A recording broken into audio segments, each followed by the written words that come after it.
Assalomu alaykum, hurmatli huzur ko'ruvchilar.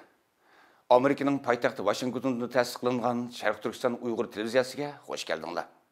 Men bugungi program riyosatchisi Farhat Yuronqashulaman. Bugungi ikkinchi qitimliq sinoq anglitishimizmi Cumhuriyet bayramimizga bag'ishlandi.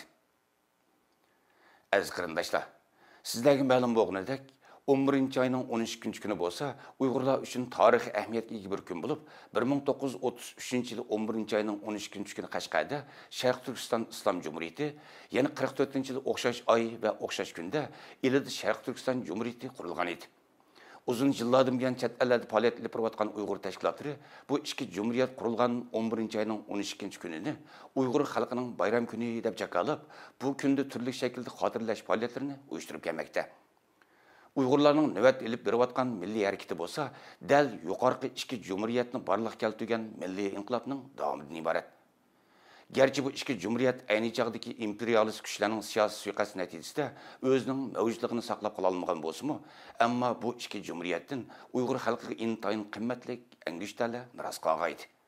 Bu angishtarlar milliy mustaqillikning simvoli hisoblangan oyiltuzliq ko'k bayroq, istiqlol marshi, davlat gripi va bu angishtarlarni keyingi avlodlarga miros qoldirish yo'lida qurbon bo'lgan sonsizlagan qahramonlarning kurash irodasidan iborat. 12 noyabr kirgandan buyon dunyoning har qaysi ellarida faoliyat olib borayotgan Uyg'ur tashkilotlari zo'r hayajon va iftixorlanish tuyg'usi ichida ikki jumhuriyatimizni xotirlash faoliyatlarini uyushtirib kelmoqda. Şu qatorda 11 ayning 12 kuni Amerikaning poytaxti Washington va uning atrofida yashayotgan Uyg'urlar milliy rahbarimiz Robiya xonimning bevosita yetakchiligida va Amerika Uyg'ur jamiyati bilan Xalqaro Uyg'ur kishilik huquq va demokratiya fondi jamiyatining uyushtirishida bir zalga jam bo'lib, o'zlarining Cumhuriyet bayramini tabriklashdi.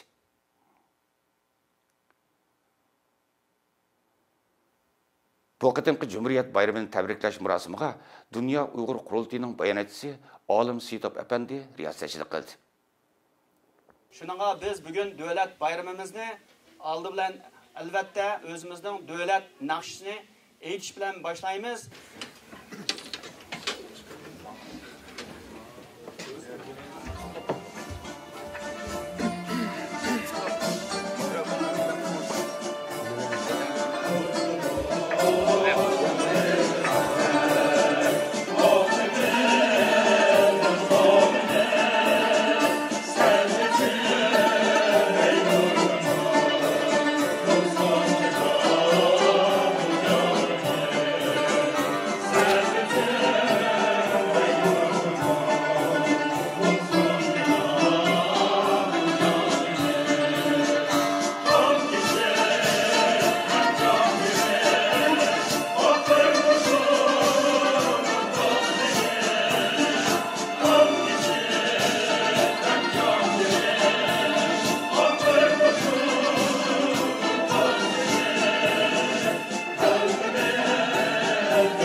Bugünkü bu qutlug' kun munosabati bilan men bizning siyosiy liderimiz, ya'ni Uyg'ur milletining ma'naviy onasi bo'lgan Robiya xonimni ikki og'iz qutlug' so'zi qilishga alohida taklif qilaman.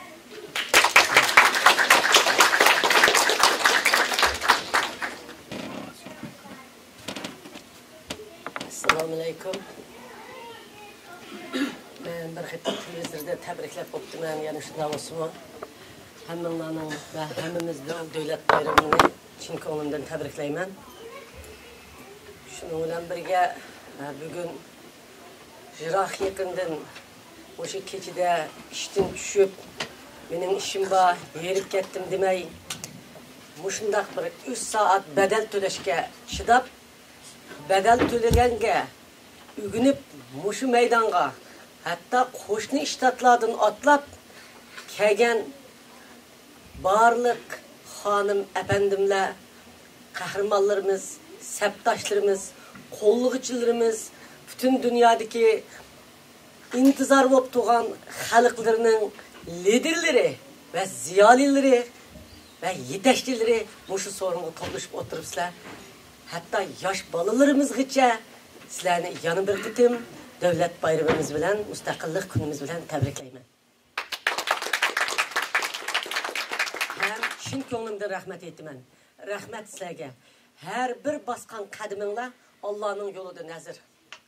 Vatanimizning ichida Sharq Turkistonda mayli G'uljida bo'lsin, mayli Qashqar Aqsuda bo'lsin, mayli Shimol Janubda bo'lsin, mayli Xotanda bo'lsin, birmi adam Sharq Turkistonning mustaqilligini tabriklashni og'zidan chiqarmaydi, o'yiga akilalaydi.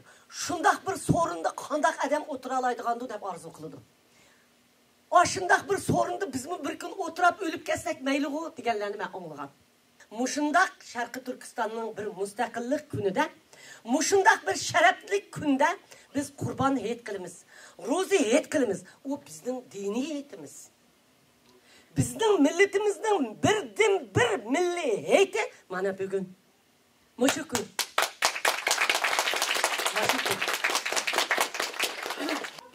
Hamda biz shu bizning Erkin Asiya radiosining takriri Abdülhakim Baqi Efendi'ne sahneye çıkıp iki kez bir mübarek söz kılışını bekliyoruz.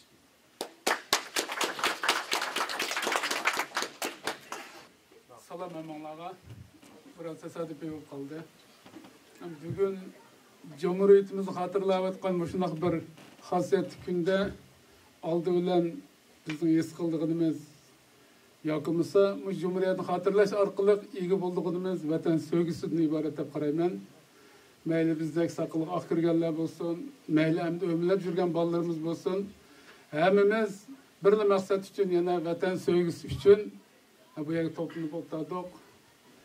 Ajdodlarimizning an'analarini eslab o'tamiz.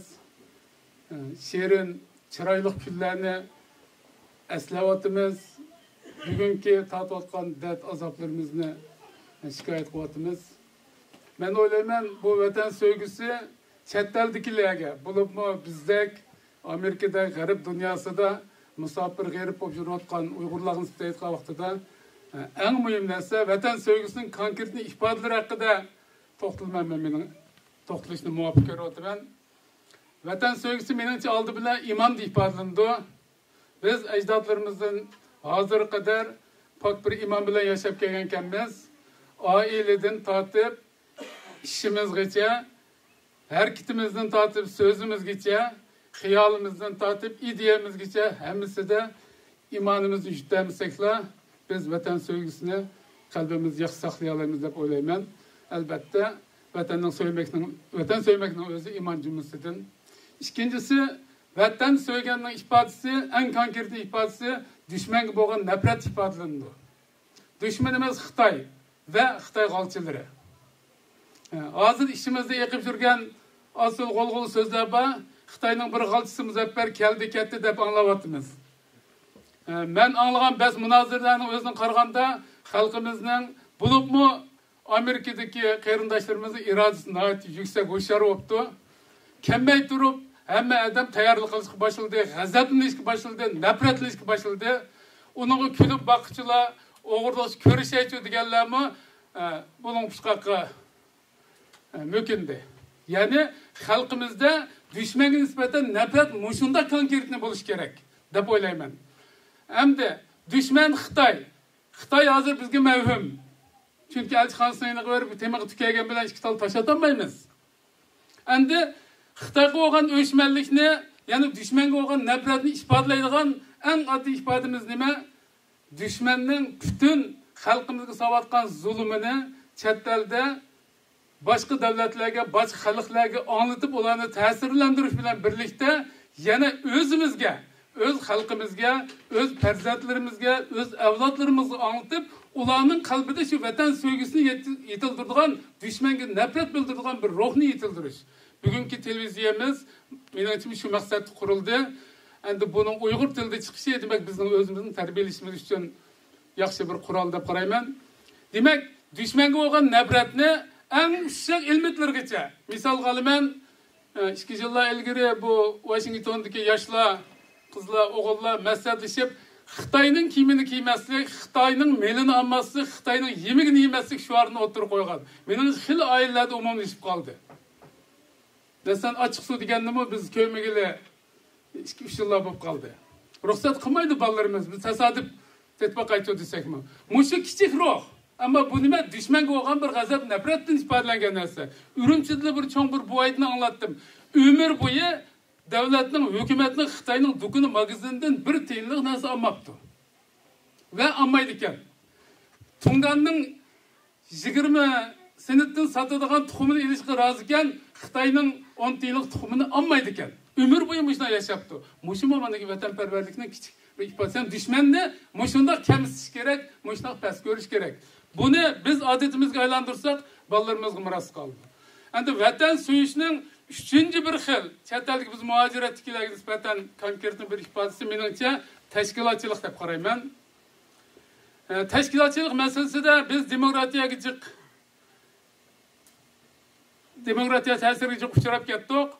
Yani chet el degan demokratik tursa, mana hamiyada hammadam demokratik, yetdadan birlashib bir tashkilot qurollaydi degan tuyg'ular, kimning ko'z qarashi qanday bo'lsa o'z oldiga erkin bo'lmamdi degan tuyg'ular, bu shu hur vatani bolaning, shu ozod davlati bolaning qarashlari.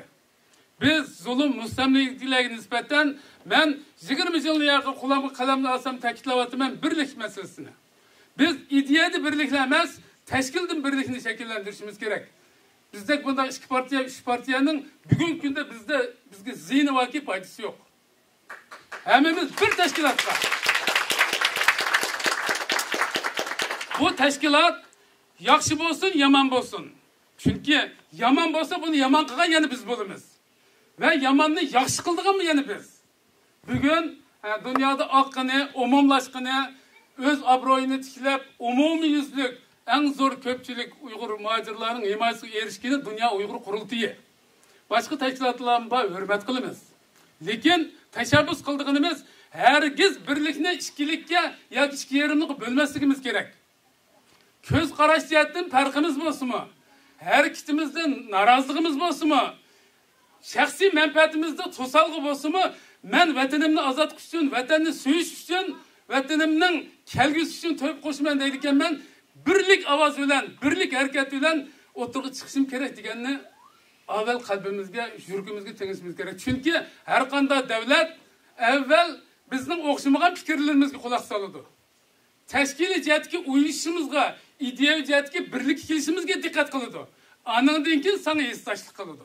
Buni 20 yilning yoqi davlatlar bilan, yani tashkilotlarimizning qilayotgan muomalalarini aniq ko'rdik. Demakchi men xulosaga vaqtida demek bütün Uygurlar vatanı suyman deydiganmiz bir tashkilotga uyushayli. Bu birlikni saqlayli va shu birlik orqali vatan sevgisini ifodalaymiz deymiz. Oxirida bir qo'shib qo'ydiganim vatan sevgisining yana bir konkret ifodasi oilada. Oilada bir oilaning boshlig'i yoki otasi bo'lgan odamning mas'uliyatida boshlanishi. Yani demakchi men bir oilaning inoqligi, bir ailede farzandlarga ilib berilgan terbiye, yoki ota-onaning ulgu bo'lishi, bu vaqt kelgan vaqtida ilqi tashkilotnimi, yoki umumiy muhojiratga cho'ng guruhnimi va bir millatning xarakterini, sifatini belgilab qo'yadigan konkret omil bo'lib qoldi. Chunki bir ailening ichida imoniy aqida bo'lmasa nima bo'ladi? Bir ailening ichida dadasi aroq ichsa, nesh cheksa, bolasi nima bo'ldi? Bir ailede dadısı talat yügrep жүрse, öydeki mesuliyetini üstüge alamazsa ne buludu? Ayallam xudu şunun oxşaş. Yani ailede mening muşu bir aile, mening bir vatanim. Vatanimning tunji notisi muşu. Buni qanchalik pabilab, yani ayolni qanchalik qadrlab, balını qanchalik qadrlab, shuningga aqlimizni ajirtib, vaqtimizni ajirtib, pulimizni ajirtib tarbiyalasak, yetaklasak, bu baladan, bu xotindan yoki oilaga, bu erdan umid bor. Yani vatan millatni suyish uchun. Agar bu nuqtaga sal qarab qo'ysak, u vatan bir yoqda qilib, sotqishlar boradigan ish chiqadi. Ko'ngilsizliklar bo'ldi, baxtsizliklar bo'ldi. Demak, vatan suyish uchun oilani so'y demakchiman oxirida. Hammanglarning oilasiga baxt tilayman.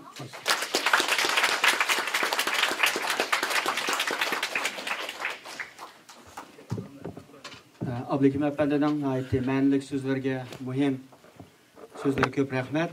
Biz hazır əmdi şu Uyghur Amerika Birləşməsinin müavini rəisi Elşad Həsən Efendi bugünkü bu faaliyetimizə, yəni dövlət bayramını təbrikləş münasibəti ilə alayda bir şeir tayarlab kepti. Şununla Elşad Efendi'nin səhnədə bu bayramımızı bir mübarəkləş bilən şeirini oxub verişini ümid qılıram. Rəhmət.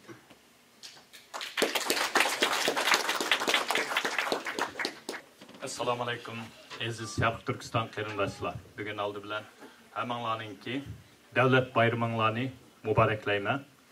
Ming qitim tug'ilsam Uyg'ur bo'laman. Ajabmi upirding aziz millatim. Dengizning dushmani tik qiyo tashdek. Uyingda bog'landing asir sen şu an. Burnungda qon hidi, beshingda kaltak.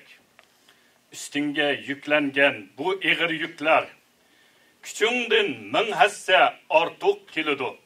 Sen kandak çidaysen bu bir mucize, sana min apirin azlık kılıdu. Tomurun kesildi dünya habersiz. Düşmenin deydu bu ebedi zafer. Kulaymu ruhini boysundurmuğu, kan akar ahirki tamçığa kadar.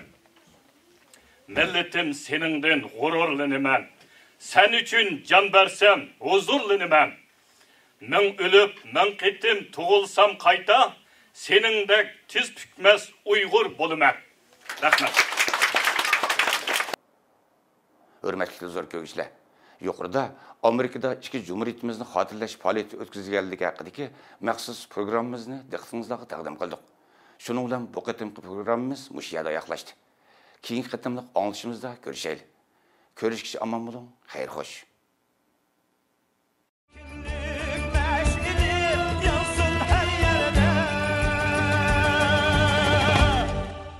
Yansın her yerde